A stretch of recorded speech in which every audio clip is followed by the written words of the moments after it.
Oberst Dietrich Peltz couldn't believe what his field glasses were showing him.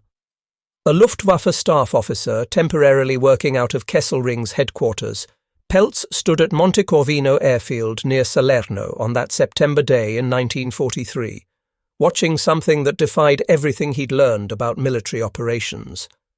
His pencil moved frantically across the notebook page as he tried to document what he was witnessing. The Americans had come ashore barely 6 days prior, yet here were 17 aircraft operating from terrain that had been nothing more than a wheat field 24 hours earlier. The observation contradicted fundamental German military doctrine about airfield construction timelines. Through his binoculars, Peltz watched American C-47 transport aircraft landing and taking off from a completely operational runway that hadn't existed 72 hours before. Steel matting caught the Italian sunlight, spread across the ground like some kind of enormous carpet over land that German engineers had written off as unsuitable for air operations without several months of intensive preparation work. Wehrmacht planning manuals specified that proper airfield construction demanded no less than 6 weeks under ideal circumstances, and that assumed no enemy harassment or interference. Yet the Americans had somehow created a functioning fighter base in less time than German units typically needed just to set up a field headquarters, and they'd done it while under constant artillery bombardment and air attack. 27 German staff officers captured during the subsequent Allied push through Italy would later provide testimony about their complete confusion regarding American military capabilities. The fundamental mathematics governing air superiority were being rewritten, not through statistics about aerial combat victories, but through construction schedules that German planners had considered physically impossible to achieve. The revelation had actually started 4 days earlier when Allied forces hit the beaches at Salerno on September 9, 1943. Mixed in with the first wave of landing craft were vehicles that German observers initially couldn't identify properly. General Major Rudolf Sickenius, commanding the reconnaissance battalion of the 16th Panzer Division, filed reports mentioning American trucks hauling what looked like perforated steel sheets, thousands upon thousands of them, stacked together like oversized playing cards. His intelligence officers dismissed these observations, assuming the materials were temporary road surfacing, perhaps intended for supply routes through Italy's muddy terrain. Nobody conceived that they were watching the deployment of pierced steel planking, the innovation that would fundamentally change how wars were fought. The origins of this transformation traced back to November 1941 at an unremarkable airfield near Marston, North Carolina. American engineers had accomplished something there that German planners considered impossible, building a 3,000-foot runway capable of handling heavy bombers in just 11 days. The secret lay in the deceptively straightforward design of interlocking steel mats, each one 10 feet long and 15 inches wide, weighing 66 pounds, perforated with 87 holes that reduced weight while preserving structural strength. German military attachés in Washington had actually filed reports about these experiments, but their dispatches got dismissed in Berlin as American propaganda. Just another example of Yankee exaggeration designed for intimidation purposes. Hauptmann Wilhelm Schultz of the Wehrmacht's Engineering Corps would later compose a post-war analysis where he wrote that they had believed Americans were soft, that American society's obsession with comfort and convenience rendered them incapable of the harsh improvisations that war demanded. They couldn't conceive that this very characteristic, this intolerance for discomfort, would drive Americans to engineer comfort directly into the battlefield itself. The first documented German encounter with American runway construction capabilities actually occurred at Henderson Field on Guadalcanal, though Wehrmacht High Command wouldn't fully grasp its significance for another year. Japanese reports reaching Berlin through diplomatic channels in late 1942 described American engineers repairing bomb-cratered runways in hours rather than days. The Oberkommando der Wehrmacht dismissed these accounts as Tokyo's attempt to excuse their failures in the Solomon Islands. General Alfred Jodl reportedly told his staff that the Japanese were seeing phantoms to explain away their defeats, but the phantoms were real.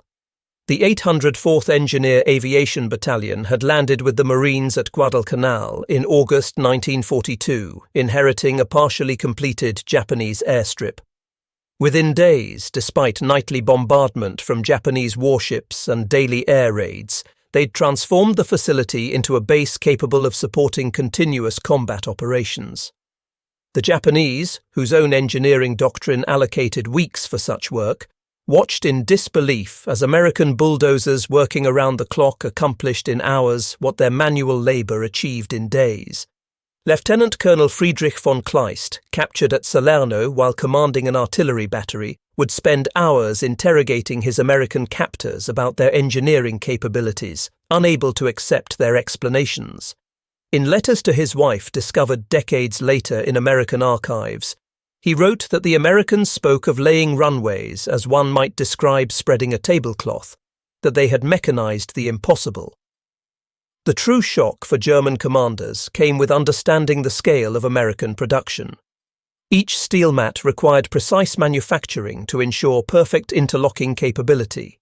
The hooks and slots cut into each piece had to maintain tolerances of less than a 1/16 of an inch. German industry, despite its reputation for precision engineering, struggled to maintain such standards while producing a few thousand aircraft parts monthly. The Americans were producing 3 million square feet of matting every single month by mid-1943, enough to build 10 heavy bomber bases. At the Carnegie Illinois Steel Company alone, 5 production lines ran continuously 24 hours daily, 7 days weekly. The steel arrived from Pennsylvania mills, got pressed into shape by machines exerting 2,000 tons of pressure, punched with holes in a pattern developed by the Army Corps of Engineers, and shipped to ports often before the paint had fully dried. Workers later recalled that the factory floor grew so hot from continuous operation that they had to rotate shifts every 2 hours to prevent heat exhaustion.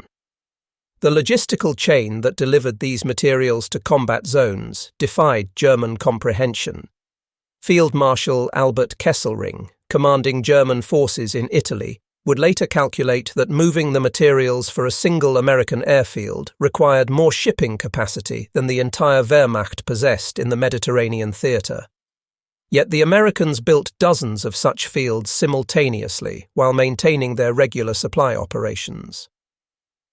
Colonel Wilhelm Schmalz, whose Kampfgruppe had fought the Allied landings in Sicily, documented his observations of American engineering operations in a report that survived in Wehrmacht archives.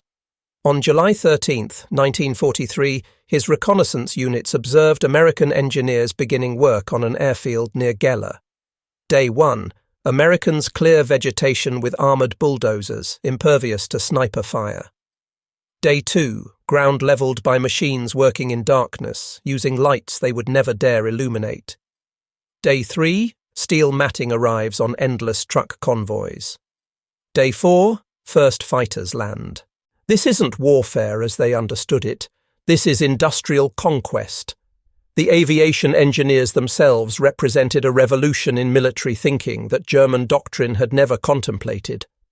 By 1943, over 118,000 American troops were dedicated to airfield construction, organized into specialized battalions equipped with machinery that seemed fantastical to German observers.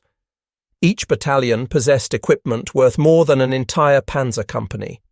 D7 bulldozers that could move 20 tons of earth in minutes, graders that could level a field faster than 100 men with shovels. Pneumatic drills that could break rock Wehrmacht pioneers would have had to blast with explosives.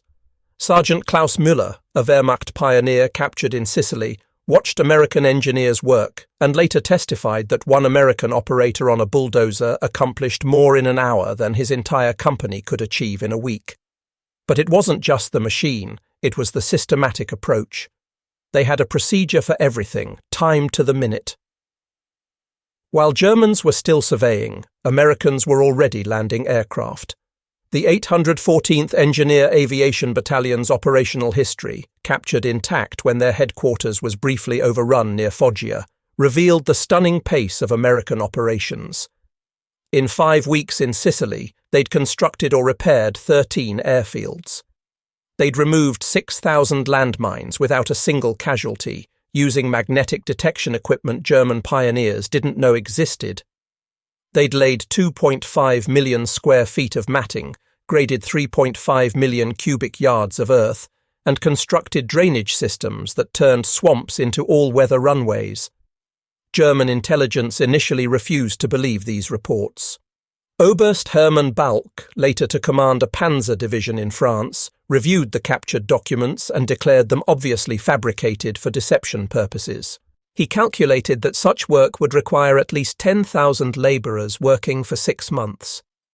When informed that the American battalion consisted of fewer than 800 men, he accused his intelligence officers of incompetence. The systematic nature of American airfield construction particularly unsettled German observers. The process had been standardized to an astonishing degree. Site selection, surveying, clearing, grading, drainage installation, matting deployment, and facilities construction proceeded according to manuals that reduced complex engineering problems to simple checklists. A captured American technical manual became required reading for German staff officers, who struggled to comprehend its casual assumption that any piece of relatively flat ground could become an operational airfield within 72 hours. Lieutenant General Fridolin von Senger und Etterlin, commanding 14th Panzer Corps in Italy, observed American engineering operations from his headquarters overlooking the Rapido River Valley. He watched as the Americans built an entire complex of airfields in the valley below, despite German artillery positioned on the commanding heights. In his memoirs, he wrote that they could destroy American work each night, cratering runways and demolishing facilities. Each morning, the damage was repaired before German pilots finished their breakfast. It wasn't a battle against an enemy, but against an industrial process that never stopped. The repair capabilities proved even more disturbing than the initial construction. German bombing raids, even when successful, achieved only temporary results.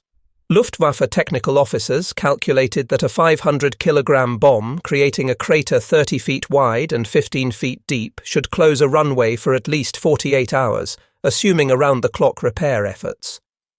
American engineers typically had such damage operational again in 4 to 6 hours. The secret lay not just in equipment, but in preparation. Aviation engineer battalions carried stockpiles of matting specifically for repairs. They pre-positioned gravel, sand and rapid-setting cement at strategic points around each airfield. They maintained bulldozers and graders on 24-hour standby. Most remarkably, they'd standardized repair procedures to the point where crews could work in complete darkness, following memorized routines that allowed continuous operations despite German night attacks. Master Sergeant Antonio Benedetti of the 825th Engineer Aviation Battalion described the process in a letter home that later got published in Stars and Stripes. Jerry drops his eggs at 2300 hours. By 23:15 they're rolling. Dozers push debris aside, graders smooth crater edges, trucks dump fill, compactors level it, and they're laying mat by midnight. By 0200 the matting is locked down and painted. By dawn, American fighters are taking off over the spot where Jerry's bomb hit. It's like a choreographed dance, everyone knows their moves. The German Air Force, already struggling with fuel shortages and pilot losses, found itself facing an impossible equation. Every airfield they attacked was operational again before they could mount a follow-up raid. Meanwhile, new American fields appeared faster than German intelligence could update their target maps. A Luftwaffe planning document from October 1943 listed 17 Allied airfields in the Foggia complex. By the time German pilots received their briefings, 24 were operational, with 7 more under construction. The specifications of American airfield construction seemed impossible to German engineers working with traditional methods. A standard fighter strip required 5,000 feet of runway, 150 feet wide, capable of handling aircraft weighing 30,000 pounds landing at 90 miles per hour. German doctrine, based on concrete construction, calculated 6 weeks minimum for such a project under ideal conditions. The Americans routinely completed them in under 72 hours under combat conditions, often while under direct enemy observation and fire. General der Panzertruppen Joachim Lemmelson, whose troops faced American air power in Italy, wrote in a report that the enemy's air superiority wasn't primarily a question of aircraft numbers or pilot skill, though both were considerable. It was a question of omnipresence. Wherever they concentrated forces, an American airfield appeared within days. They couldn't interdict construction because Americans built faster than they could attack. The composition of aviation engineer battalions fascinated German intelligence officers who interrogated captured Americans. These units included not just construction workers, but specialists drawn from across American society. Civil engineers from state highway departments, equipment operators from mining companies, concrete specialists from dam projects, surveyors from the Department of Agriculture. One battalion commander had previously managed construction of the Golden Gate Bridge. Another had built highways through the Rocky Mountains. This expertise was coupled with equipment that seemed miraculous to German observers accustomed to manual labour. The Caterpillar D7 bulldozer, the backbone of American airfield construction, could exert 20,000 pounds of drawbar pull, moving boulders that would have required German engineers to use explosives. The Northwest 80D crane could lift entire prefabricated buildings into position. This combination of expertise and equipment created tactical possibilities in ways German commanders never fully adapted to counter. American commanders could establish forward fighter bases overnight, providing close air support at ranges previously impossible. They could shift the weight of air power along a front in days rather than weeks. Most devastatingly, they could afford to build airfields they might never use, creating uncertainty that forced German commanders to disperse their limited resources. During Operation Dragoon, the invasion of southern France in August 1944, American engineers outdid even their own previous achievements. The 852nd Engineer Aviation Battalion landed with the assault waves and had an emergency landing strip operational on the day after landing. By the third day, they had 2 fighter squadrons operating from French soil. By the 7th day, they'd constructed 3 separate airfields, each capable of handling medium bombers. German commanders who'd expected at least 2 weeks before facing significant Allied air power found themselves under continuous air attack from the second day of the invasion. General Johannes Blaskowitz, commanding German Army Group G in southern France, reported that the enemy's tactical air power multiplied daily. Each morning brought reconnaissance reports of new airstrips. Their movements, possible only at night, were restricted to a few kilometers before dawn revealed them to enemy fighters operating from fields that hadn't existed when darkness fell. The cultural shock extended beyond mere technical capabilities. German military tradition emphasized permanence, solidity, careful preparation. Luftwaffe bases featured concrete runways 2 feet thick, elaborate drainage systems, hardened hangars, extensive support facilities. These installations, representing millions of man-hours and Reichsmarks, were strategic assets to be carefully defended. The American approach, temporary, flexible, almost disposable, represented a conceptual revolution German thinking couldn't accommodate. Colonel Hans Ulrich Rudel, the famous Stuka pilot, observed American operations while briefly stationed in Italy before the German withdrawal. He later wrote that they'd spent 2 years building their base at Foggia. The Americans rebuilt it completely in 2 weeks after they destroyed it, but they didn't rebuild it as Germans would, permanent, solid, traditional. They laid steel strips that could be pulled up and moved tomorrow. They erected tent hangars that could disappear in hours. They created capability without commitment. It was warfare without weight. The psychological impact on German troops proved as significant as the tactical advantages. Soldiers huddled in foxholes watched American fighters operate from runways built where they'd fought days earlier. Tank crews saw their carefully camouflaged positions revealed by reconnaissance aircraft operating from strips that hadn't existed when they'd dug in. Artillery observers found their targets defended by fighters scrambled from fields built overnight. Gefreiter Johann Schmidt, whose letters home were preserved by his family, wrote in November 1943 that the Americans weren't fighting a war, they were building one. Wherever they advanced, airports appeared, roads got paved, telephone lines strung, Germans destroyed, Americans built. Germans retreated from positions they'd held for months. Americans built airfields in places Germans held yesterday. How could they defeat an enemy who carried his own geography with him? The innovation extended beyond the basic matting. American engineers developed specialized equipment for every conceivable challenge.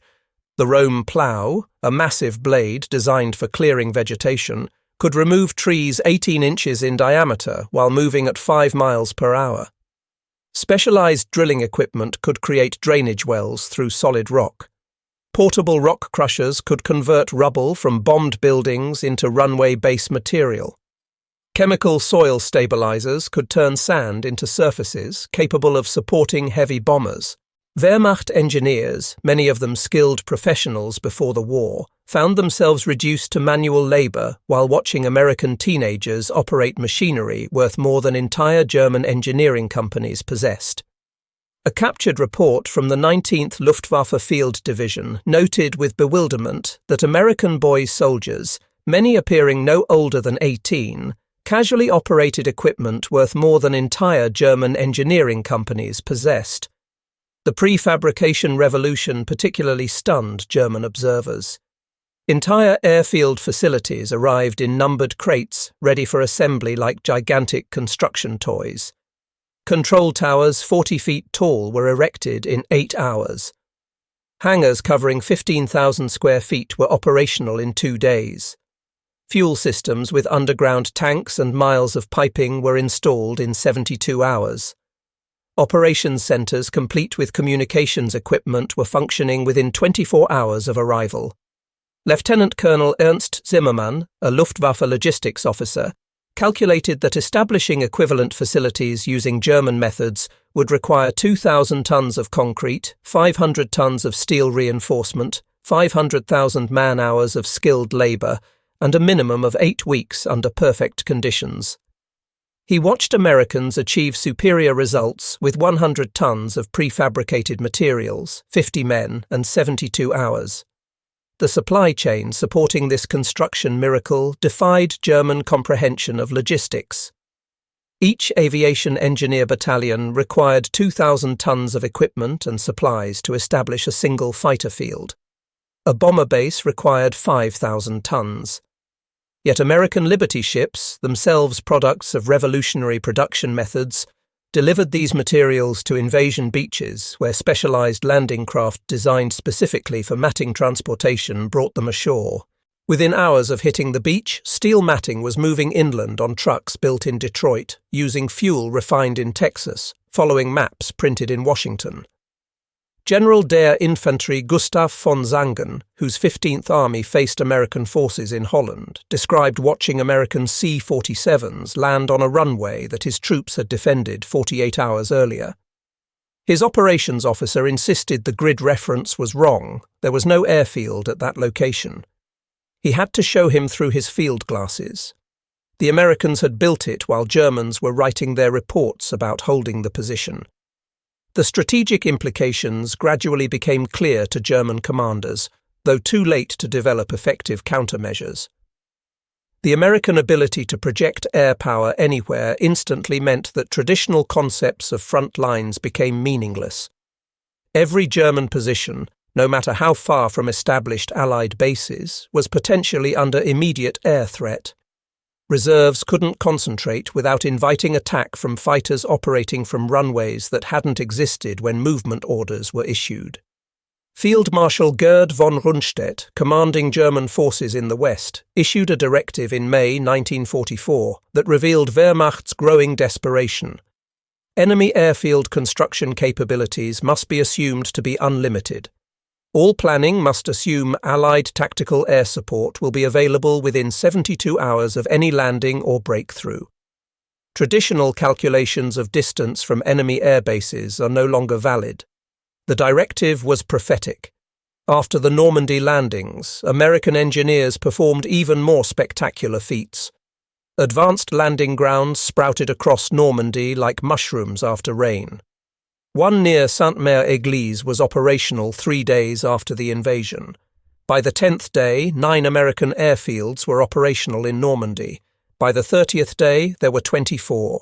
German units found themselves under constant attack from aircraft based so close that pilots could make 4 or 5 sorties daily, returning to rearm and refuel in minutes. Captain Hermann Buchner, a Wehrmacht intelligence officer who compiled reports on American engineering capabilities, wrote a post-war analysis that survived in American archives. They weren't defeated by American courage, though Americans had courage. They weren't defeated by American weapons, though their weapons were excellent. They were defeated by American engineers who made geography irrelevant. They built their victory, runway by runway, across Europe. The pinnacle of American airfield construction efficiency came during the Rhine crossing operations in March 1945. The 834th Engineer Aviation Battalion crossed the Rhine at Remagen and had an emergency strip operational on the eastern bank within 18 hours. By the end of the second day, they were landing C-47s, carrying supplies directly to the bridgehead. German commanders who'd planned their defence, assuming several days before Allied air power could effectively support the crossing, found their positions untenable within hours. Major General Fritz Bayerlein, commanding the Panzer Lehr Division, reported to his superiors that the Americans brought their air force with them like artillery. Where they arrived in the morning, their aircraft operated by evening. Germans couldn't move, couldn't concentrate, couldn't effectively resist. They'd industrialized warfare beyond German comprehension. The numbers told a story that no amount of German courage or tactical skill could overcome. By war's end, American aviation engineer battalions had constructed or reconstructed over 1,000 airfields across Europe and the Pacific. They'd laid over 300 million square feet of matting, enough to build a runway from Berlin to Moscow. They'd moved 500 million cubic yards of earth, graded 50 million square yards of surface, installed 1,000 miles of drainage pipe. They'd accomplished in months what German military engineers calculated would require decades. Werner Kreiper, Chief of Staff of the Luftwaffe, made a final assessment in American captivity that captured the totality of German miscalculation. They planned for a war of armies and battles, of courage and sacrifice. The Americans fought a war of production and engineering, of efficiency and logistics. Germans believed war was an art. Americans proved it was an industry. Every crashed American plane was replaced tomorrow. Every cratered runway was operational by dawn. Germans could destroy, but Americans could create, and creation proved more powerful than destruction. Wehrmacht veterans interviewed decades after the war consistently cited American engineering capabilities as the most psychologically devastating aspect of fighting the Western Allies. Unlike combat, which German military tradition had prepared them for, the industrial transformation of warfare left them conceptually defenseless. They could understand being outfought. They couldn't comprehend being outbuilt. Feldwebel Karl Heinz, a veteran of both Eastern and Western fronts, explained the difference in a 1975 interview. Against the Russians, they fought battles. Against the Americans, they fought factories. When they destroyed a Russian position, it stayed destroyed until Russians could bring up reserves. When they destroyed an American position, it was rebuilt before they could reload their guns. The Russians had courage and numbers. The Americans had bulldozers and steel matting. He feared the bulldozers more. The portable airfield technology reached its culmination in Operation Varsity, the airborne crossing of the Rhine, in March 1945. American engineers jumped with the paratroopers, carrying lightweight aluminum planking designed specifically for rapid runway construction in airborne operations. Within 6 hours of landing, they'd established landing zones for gliders carrying additional equipment. Within 12 hours, they had an operational airstrip capable of evacuating wounded and bringing in supplies. German commanders observing this realized that American forces had achieved the ultimate military flexibility. They could establish air superiority anywhere, instantly, regardless of terrain or opposition. General der Fallschirmjäger Hermann Bernhard Ramke, Germany's most experienced paratrooper commander, watched American airborne engineers work and later admitted they'd invented airborne warfare, but the Americans perfected it. Germans could seize objectives, Americans could build bases. Germans could capture airfields, Americans could create them. They'd industrialized even the most elite form of warfare. The contrast with German methods became increasingly stark as the war progressed. The Luftwaffe's own construction units operated with methods essentially unchanged since the previous war. They relied heavily on manual labor, often using forced workers and prisoners. A typical German airfield construction project in 1944 might employ 5,000 workers for 3 months to achieve what an American aviation engineer battalion could accomplish with 800 men in 3 days. General Major Walter Grabmann, commander of 3rd Fighter Division, described inspecting a captured American airfield in France. Everything was temporary, yet completely functional. The control tower was prefabricated wood that could be dismantled in hours, yet it had better equipment than their permanent installations. The hangars were canvas and steel tubes, looking like circus tents, yet they protected aircraft better than German concrete structures because they could be quickly repaired or replaced. It was the architecture of victory, substance without permanence, capability without commitment. The cultural implications extended beyond military considerations. German military tradition valued permanence, monuments to engineering skill that would last generations. The Luftwaffe's pre-war airfields were architectural statements with Art Deco terminals and monumentalist hangars. American airfields were purely functional, designed to last exactly as long as needed, not 1 day more. This philosophical difference reflected deeper disparities in how the two nations approached warfare itself. Professor Heinrich Fokker, designer of Focke-Wulf aircraft, visited American-constructed airfields after his capture and wrote that German engineering sought perfection, the ideal solution that would stand forever. American engineering sought adequacy, the quickest solution that would work today. In peace, their approach might be superior. In war, American methods proved devastating. While Germans were still calculating stress loads, Americans were landing aircraft.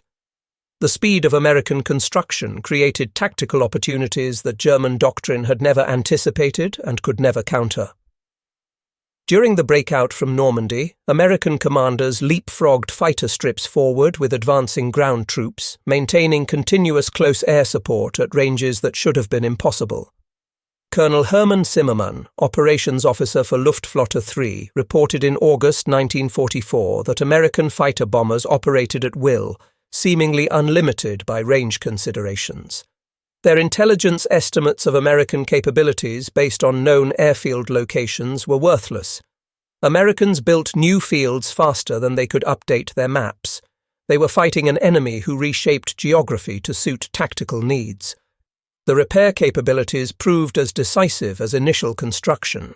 During the Battle of the Bulge, German commanders counted on winter weather to ground Allied aircraft and allow their offensive to proceed unmolested. They hadn't calculated that American engineers could clear snow from matting runways in minutes using specialized equipment, while German fields with concrete runways remained unusable for days. The ability to maintain operations in weather that grounded the Luftwaffe provided a decisive advantage. The psychological impact on German pilots was profound. Unlike attacking permanent installations where damage accumulated over time, attacks on American fields seemed pointless. Young Luftwaffe pilots, already facing overwhelming numerical odds, lost motivation for missions that achieved nothing lasting. Veterans reported that squadron morale collapsed when intelligence showed targeted airfields operational within hours of successful attacks. Lieutenant Wolfgang Fischer, a Messerschmitt 262 jet pilot, one of Germany's last hopes for air superiority, described his experience. Their jets gave them a speed advantage that should have been decisive. But speed meant nothing when the enemy had airfields everywhere. They could outrun American fighters, but not their geography. Every emergency landing field they might use was destroyed or captured. Every field Americans needed appeared overnight. The production statistics behind American airfield construction defied German comprehension of industrial capability. The United States produced enough matting to cover 200 square miles using steel that Germany desperately needed for tanks and submarines. The manufacturing process required precise engineering and quality control that German factories, under constant bombing and resource constraints, could never have maintained. Yet Americans produced it alongside record quantities of aircraft, ships, vehicles, and every other implement of war. Albert Speer, the big man's armaments minister, studied captured American production figures and concluded they were propaganda. When post-war analysis confirmed their accuracy, he admitted they couldn't conceive of such industrial capacity because it exceeded not just their means, but their imagination. The Americans weren't just fighting a different war, they were fighting in a different century. The legacy of American airfield engineering haunted German military professionals long after the war. In NATO planning sessions during the 1950s, former Wehrmacht officers would interrupt discussions of Soviet capabilities to ask about airfield construction capacity, traumatized by their experience of American engineering overwhelming traditional military calculations. General Franz Halder, former chief of the German General Staff, wrote in his memoirs that they'd prepared for every contingency except one, that the enemy would simply build their way to victory. The Americans treated Europe like a construction site, and they had the tools to reshape it according to their needs. Their finest tactical minds were defeated by American bulldozers and prefabricated materials. The transformation of warfare that American aviation engineers represented went beyond mere technical capability. They embodied an approach to military problems that treated traditional constraints as engineering challenges to be solved rather than limitations to be accepted. Mountains, rivers, swamps, distances that had shaped European warfare for millennia became minor inconveniences to be bulldozed, bridged, drained, or simply ignored. Field Marshal Albert Kesselring, reflecting on the Italian campaign, made perhaps the most eloquent summary of German bewilderment. They were the inheritors of Clausewitz and Moltke, masters of operational art, students of 2,000 years of European warfare. They knew how to fight in every terrain, under every condition, against every enemy. But the Americans didn't fight terrain, they transformed it. They didn't accept conditions, they created new ones. They didn't defeat Germans in battle, they built their victory piece by piece, runway by runway, until German expertise became irrelevant and their experience worthless. The final humiliation came during the occupation when German officers were required to attend American engineering demonstrations. They watched aviation engineer battalions construct complete airfields in exercises, accomplishing in hours what German doctrine stated required weeks. Veterans reported leaving these demonstrations in tears, finally understanding the totality of their miscalculation. Colonel Joachim Müncheberg, a fighter pilot with 135 victories, attended one such demonstration in 1946. He wrote to his wife that he'd watched American engineers build in 4 hours what Germans couldn't build in 4 weeks.